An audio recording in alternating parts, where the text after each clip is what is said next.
Hey everyone, how's it going? Welcome back to Let's Play Elden Ring. I have a lot planned for today. Since we unlocked the way the boss last time, we can not only knock that out, we can also backtrack a little bit now and get to the sub-dungeon and get that out of the way first, which is going to require us to traverse the top of these drain pipes and then make a couple of very careful drops, which means we have to clear a couple of these out again.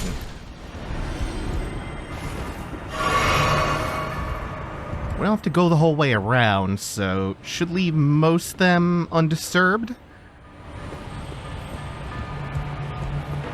And there are a couple of ways you can do this, but there's one that I know reliably, so that's the way that I'm going to seek out.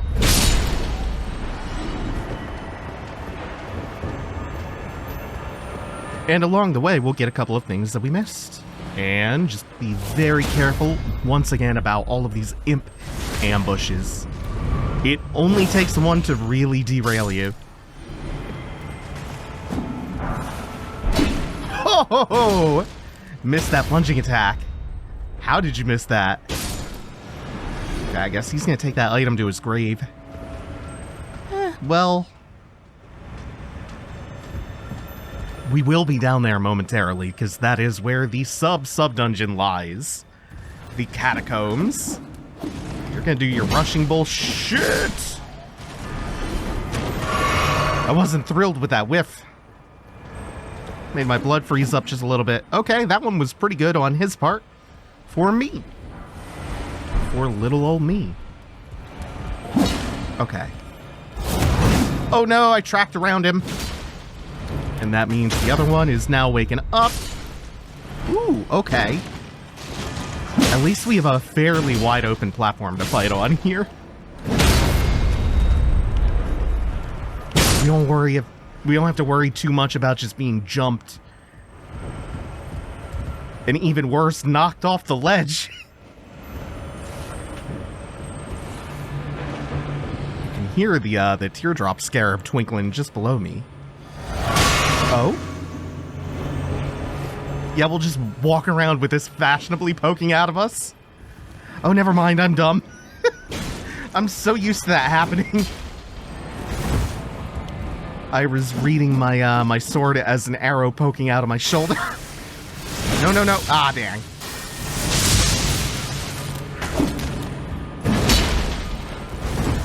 It pays to be cautious here. Oh my god.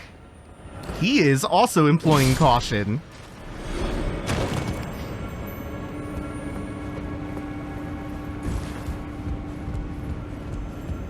We went on a full retreat. And then this back here just goes back into the upper part of the pipe in the Omen room. Oh, we should be here. Cool. Just waiting to ambush us, and is this... oh, I know what this item is, which makes this ambush kind of funny. Oops. Shouldn't have backrolled there. If that's the item I think it is, I think that's the spell Shadow Bait. Ooh, ooh. Ooh, no! That hurts so much more than I thought it would. So we went for the bait and we did get killed. Even though I saw the trap coming. Oh, that's a lot of work in my way back to that.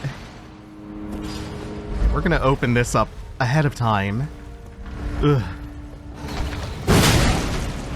It's like a full 3.5 minutes of just re-clearing the imps. Oh good, the shockwave did stagger him a little. Even though it didn't hit the bladed part of the weapon. Still did enough. Yeah, you have to watch. The Omen down here are very dangerous. Yeah, shadow bait indeed. Oh, the other one's coming. Okay. It is time to bail. We have overstayed our welcome. Okay, now we can start actually heading down.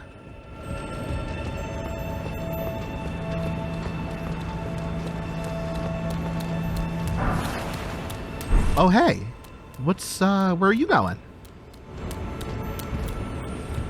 That one's had a long day. He just needs to sit in the corner and make microwave noises for a little bit. Okay, now we are all clear. So one of the spots that you can drop down to safely is this pipe, and then from this pipe, ooh, you walk a little ways down, you do not get firebombed, and then this should be good. Even though it looks like it should definitely kill you, based on some of the other drops that have killed me. One day, I'll let this go. But that day's not today. I'm still just puzzled and baffled and slightly annoyed with Elden Ring's fall damage. It's a confusing mess. Also, we're being attacked by the pilots from Neo Holland here. No, not Neo Denmark. Neo Denmark had the mermaids. The silly-ass mermaids that they mass-produced.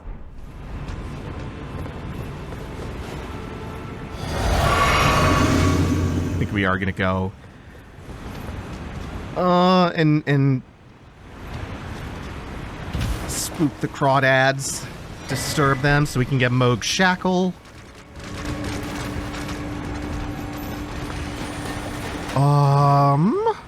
There he is.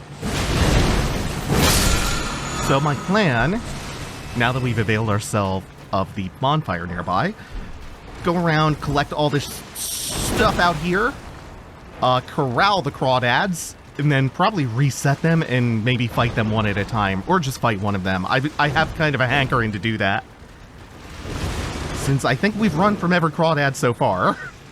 Gotta fight at least one of them before the playthrough ends. I feel compelled to do that.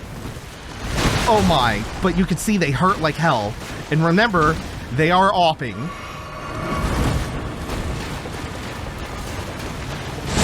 Ugh. And they can do that from pretty much at any distance in this room. I'm surprised the other one leashed. So we're going to take good advantage of these pipes that have collapsed to line of sight them and try to avoid getting sniped. And I think with this, we are pretty solid to reset them. Yeah, here we go. Clump up like the two giants in the Black Gulch in TS2. We've defeated the crawdads. Oh my god, we didn't defeat the crawdads at all! That was damage right there. That was big damage. We are under assault by Neo Denmark. God damn you, Hans Holger. They could have done better. Hans Holger's not even a top 100 name in Gundam. Which, by the way, I've recently started getting into Gundam recently since Witch from Mercury wrapped up a little while back and ripped me by the shoulders. So naturally, I moved right from that to... Please don't kill me again. Oh, that would be a little embarrassing. Okay. Ugh! God, they hurt so much! Okay, reset it again. Don't let him slam me. Don't let him welcome me to the jam. Oh, he's trying to welcome me to the jam. Holy shit, he has the technology. The crustaceans are evolving. Okay. Yeah. Okay, we're good. So naturally, I moved from G-Witch to G-Gundam. And then the Iron-Blooded Orphans, now turn A. But like, with Witch from Mercury being my first real Gundam, I only knew the surface level insane names that get passed around everywhere, like Quattro Bagina. And like, look, the G-Witch names are odd, but... Oh, I think right here... Yeah, that's one of the gimmicks of this dungeon, is that it starts off with multiple illusory walls and the spirit caller snail. Ringing a bell, happy as can be. Kind of adorable, to be honest.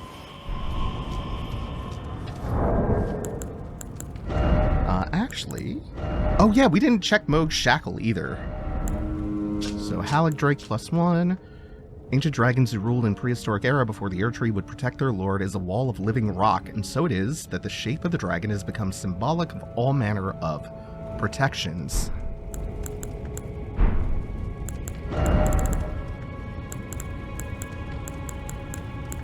then, shackles were used to bind the accursed people called the Omen. These ones were made to keep a particular omen under strictest confinement. Yeah, pretty much identical to the description for Margit's shackle we got all that time ago.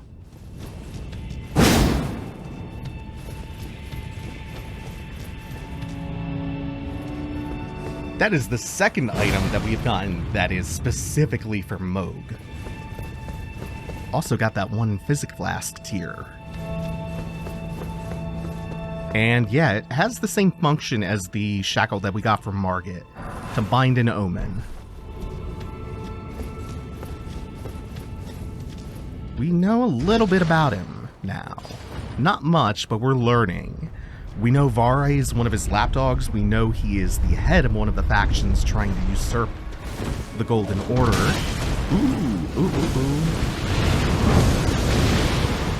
And who is trying to establish a dynastic rule. Let's hightail it back to here. It's a hidden passage way back up into the subterranean shunning ground proper. We also know that Mohg and Morgoth are brothers, which, of course, also makes him an offspring of America. And remember Morgoth's intro scene where he's talking about the willful traitors among his siblings? There are all these golden chairs reserved for them. There's one for Godric, there's one for Melania, Mikola, Ronnie, Radan, and Rykard. Mohg goes unmentioned.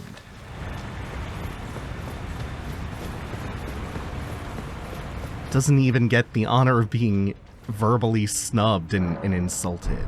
Or perhaps that is a way that Morgoth honors his Omen brother, by not calling him a willful traitor. But then again, he is a big fan of the Golden Order, who enslaved and mutilated that brother. So, unclear, but probably not the most positive relationship there.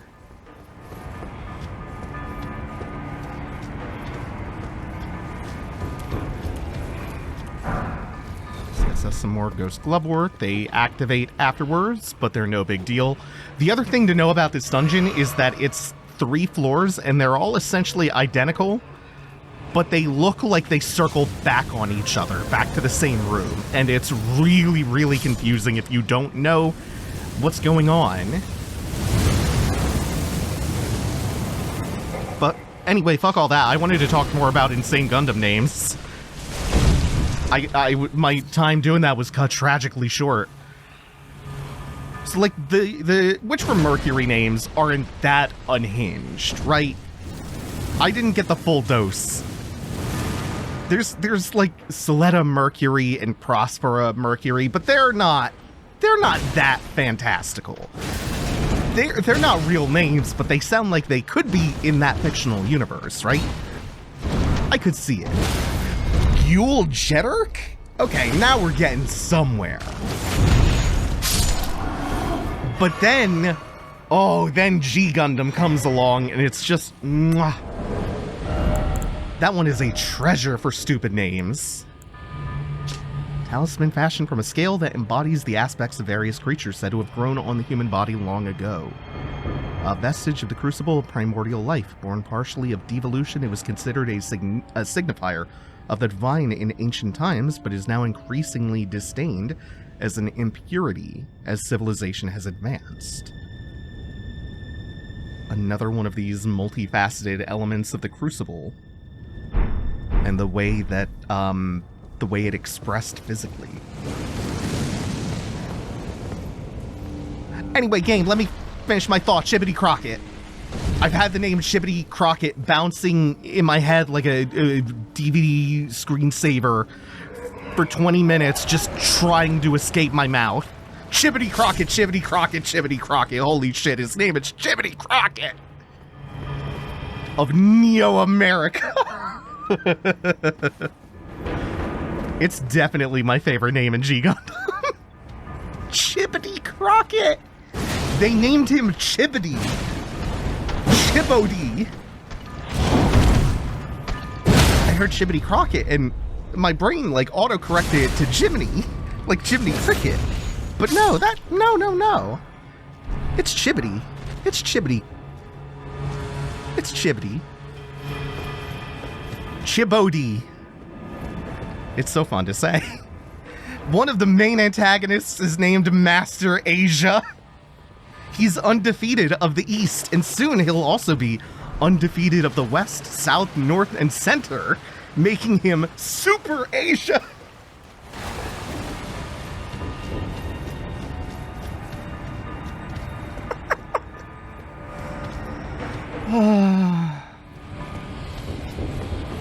Unfortunately, Iron-Blooded Orphans don't have too many. It doesn't have too many of those insane names. There's some good ones, though. There's the Cookie family, Biscuit, and... is it Cracker and Kruger?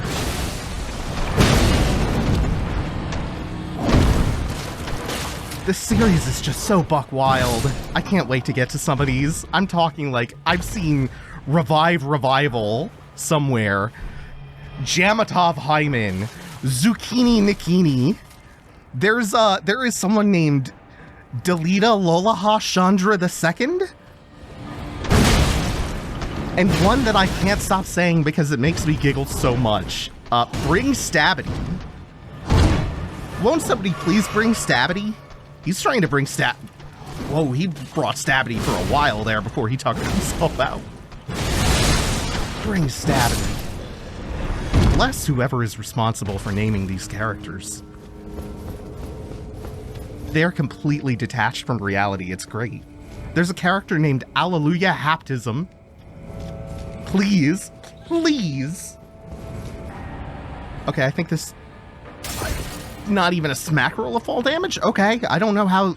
I don't know. I just don't know. I don't understand it. I shouldn't argue. And the latter thankfully does mean progress this time. I did fall victim to getting turned around in here. It was bound to happen. Somewhere in the labyrinth, the heavy door is opened. Now we can drop down. And this is safe to do, because now we're backtracking. And we are good to go, I do believe, yeah. So yeah, anyway, Gundam's really good. Especially Turn A and Witchmer Mercury. Holy shit, outstanding.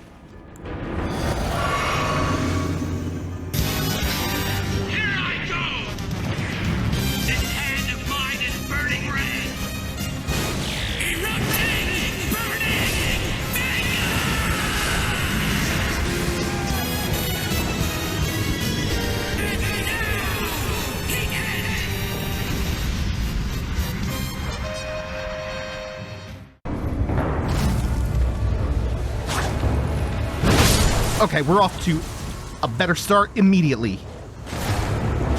I blinked and was dead. Okay. Now Capra Demon doesn't have his dogs. This should be a pushover. Well, I don't know. Bleeding is a pretty scary status effect in this.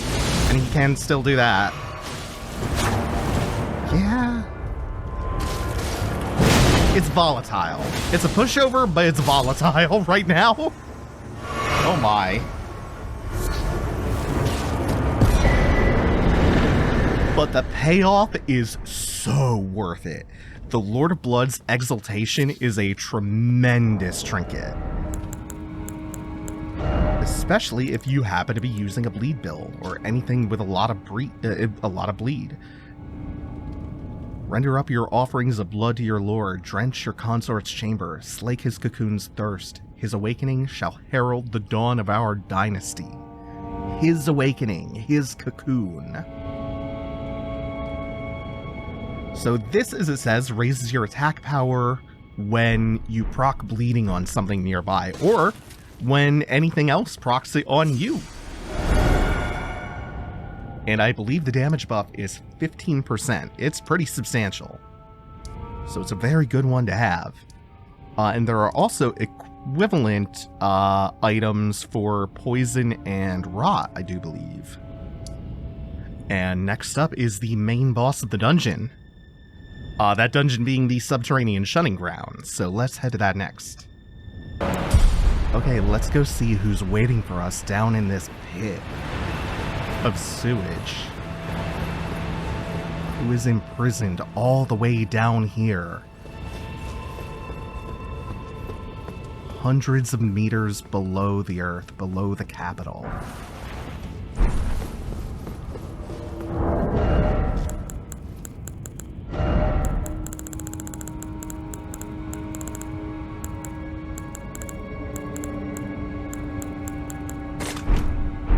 That might have been a bit of a spoiler.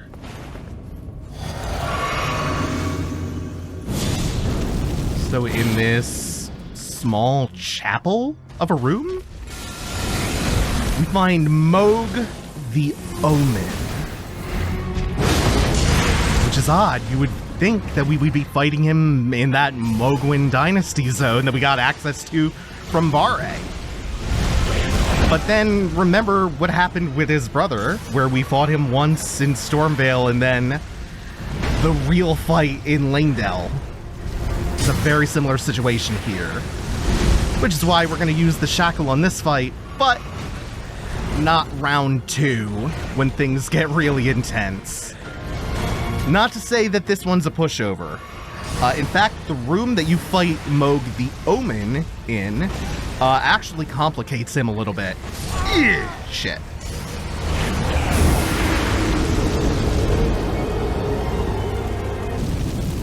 Up with Flame Grammy Strength.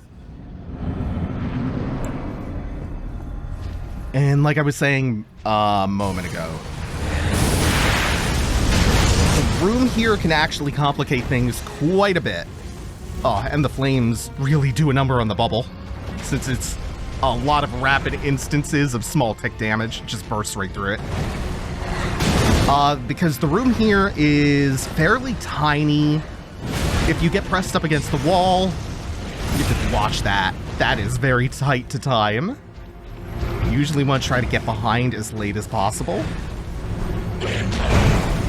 If you get pressed up against the wall, the camera can do normal FromSoft camera things and go haywire. The columns, he can destroy those, but if you're not paying attention to which ones are up, they can be a little bit of an impediment. You just need situational awareness of those, and the ceiling is actually pretty low, which can make tracking him a little annoying sometimes. It's not too bad. But the arena that you fight round 2 in is much better suited to him, I think. And just the range of his attacks, and how sweeping they are.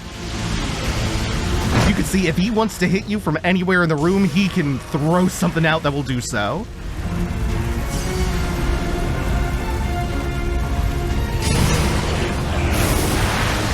Forward to dodge that blood.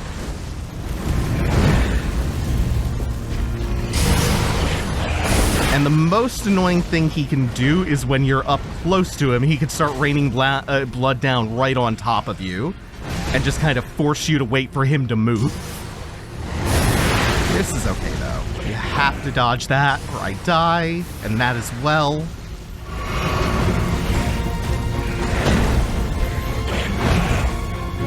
Sometimes I think he does a 4th hit there. He does an overhead.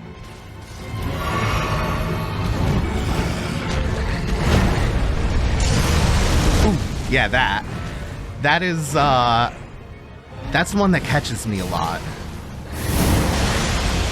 And that is the one that just delays things. But he was kind there and decided to move out of it very quickly, and then immediately do another one, and that he stands in. It's just his get off me button.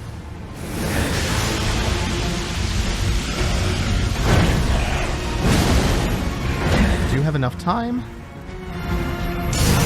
Throw some more for that big arc. Oh, that was way too early.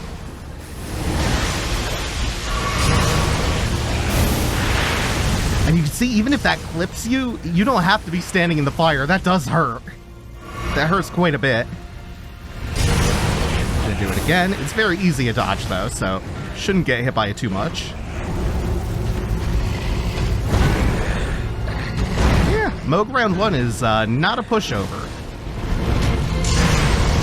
That's the long one that you have to really delay the roll against.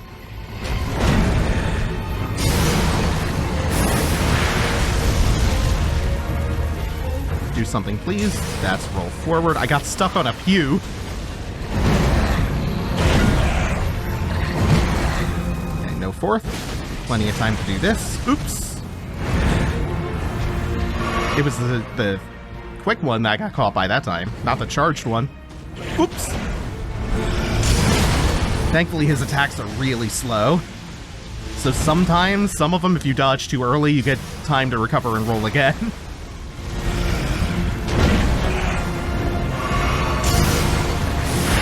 Ow. Okay, that's not too bad. The fire hurts way less than the initial impact. Now he just wants to spam it. Oops.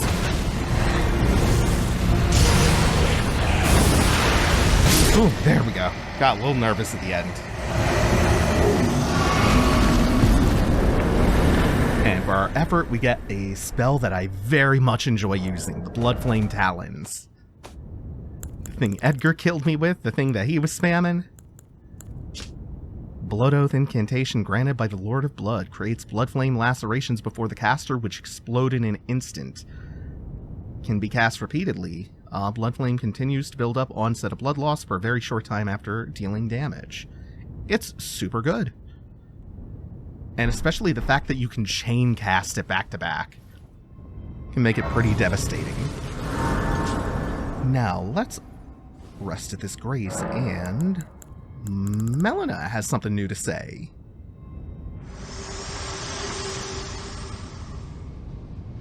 If you intend to claim the frenzied flame, I ask that you cease. It is not to be meddled with.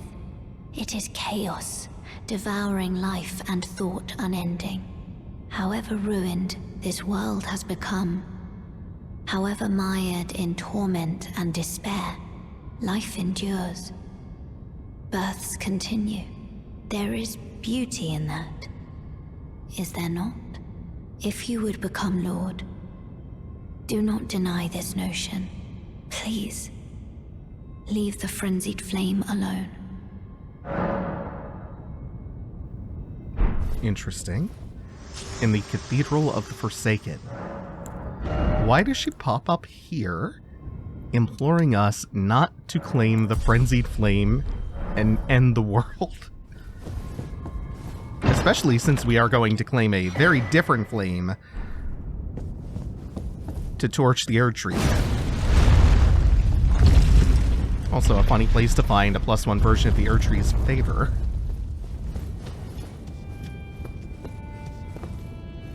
That is the instrument of the nomadic people that Kale hails from. In fact, these are a lot of those nomads, covering their eyes in agony.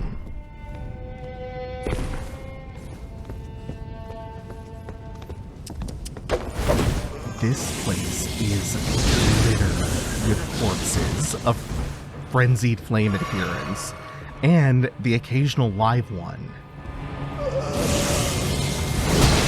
who's spamming frenzied flame spells.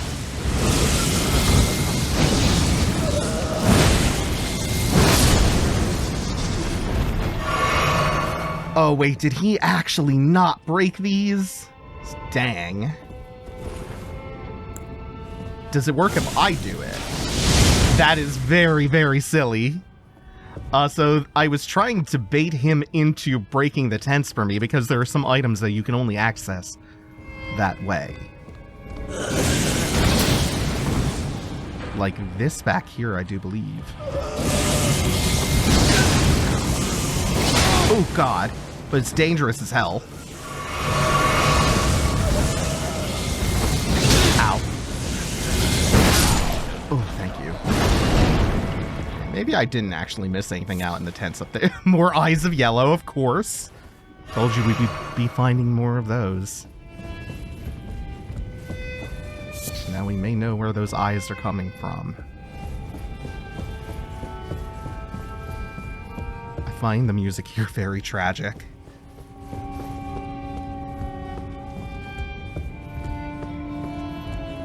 And now, platforming. A lot of it. By now, I've probably alluded to some pretty significant cut quest lines that pertain to Kale's people. And his quest was originally going to shed light on what happened here. The members of his caravan were murdered by the Golden Order fundamentalists for worshipping the frenzied flame. So what I'm wondering is, were they worshipping the flame because they were already oppressed? And they were pushed towards it in their desperation, or something else? I think those are just candles. Those are... yeah, that's not item glow. Okay, I'm good there. Either way, there aren't really many vestiges of that connection left. There is that note from a different nomadic merchant that does point us vaguely in this direction, implying some further connection. Also, I'm going to watch out for the live ones to make sure I don't just instantly get killed. Frenzied cookbook. We also have a shield to pick up at some point. And something pretty big at the bottom. Someone. Because although Kale's questline pertaining to the Frenzied Flame was cut, there is a different one pertaining to that, to the Frenzied Flame and, in fact, an entire ending. Oh god! Oh no! Okay, we can start on the drop again. On the drop again. On the drop again. Oh my god, how? How did I survive that? Okay. Mistakes into... Not gonna survive that one.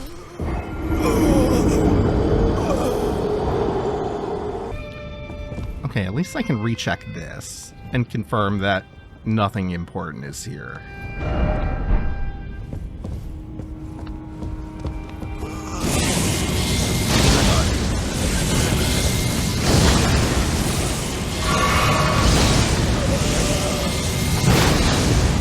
Okay, that must have broken it. And that is, in fact... Oh, no! That's for the Nomad set! I'm glad I came back here and got killed by gravity and its evil machinations.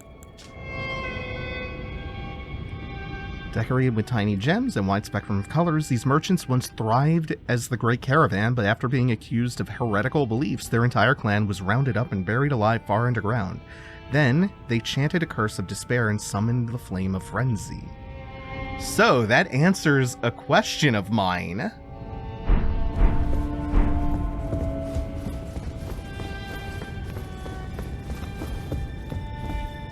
Also, I believe it was going to be at Kale's behest that you embrace the frenzied flame and end the world as revenge.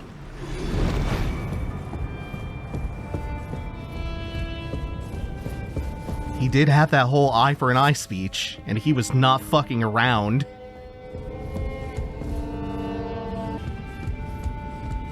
Alright, I went back up to double check something, and it appears I'm good. So let's get back to falling to our deaths. Excellent, excellent. So far, so good.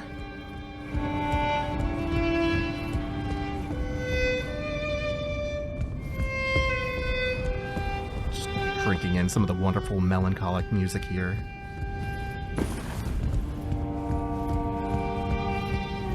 It's very simple and pared down, which I appreciate. Yeah, this is the ingredient I was missing before. It's just a bit spooky. My back's up here. Good.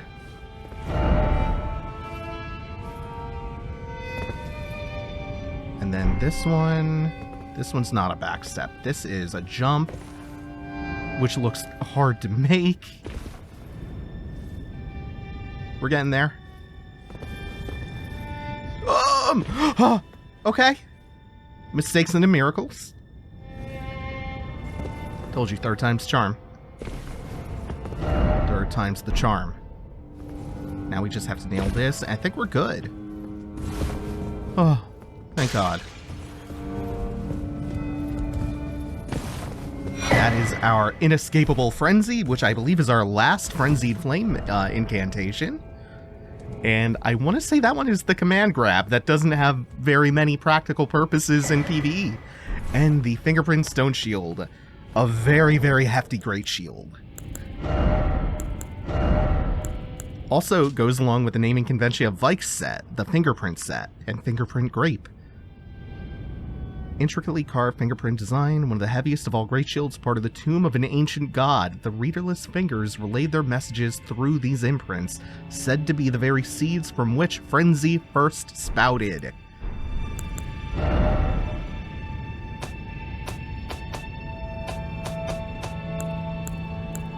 The fingers left a fingerprint from the maddening 3 fingers. Causes the yellow flame of frenzy to blaze from the caster's eyes. Oh no, it's this one! Yeah, no, it is the grab. The caster then latches onto the foe, spreading the madness. Causes buildup of madness in the caster, only effective against tarnished. That's why it's not that useful. It's only useful in PvE. There are very, very few tarnished enemies in the game that you can use that on. And then there is one more thing in there, which we must have a dude down here who can break that. There you are. Well, maybe not. Come on.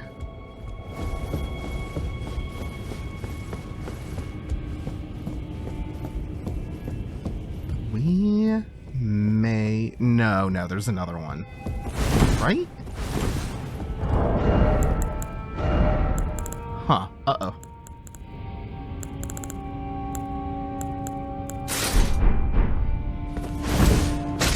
There we go. Oh, there we go. We can do this. Oh, I know I can do. Because I want to aggro him, but I don't want to kill him, and I might do that outright with a swing. So I'm going to put the thorn set on and roll into him. Okay. Cool, that worked. Yes, there you go, friend. Friend? Is he trying to grab me? This is annoying.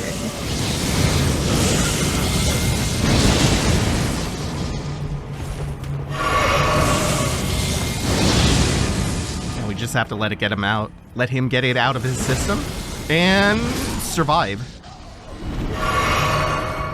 I think the tent would have respawned. And this is that final piece of the puzzle for this very long quest line.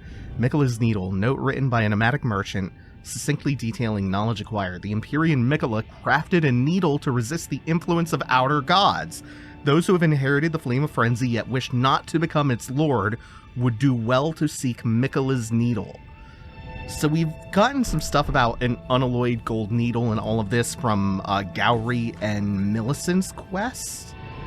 And now we're getting pretty much flat out told that if we want to undo the effects of the frenzied flame and not get that ending once we proceed forward down here, we need to acquire this needle. It's to avoid this being a point of no return in a quest for one of the endings. Look at that. It's Hyetta who ate that fingerprint grape. So you're here as well, are you? I realized as we've talked, I'll be a maiden, and you, surely a lord.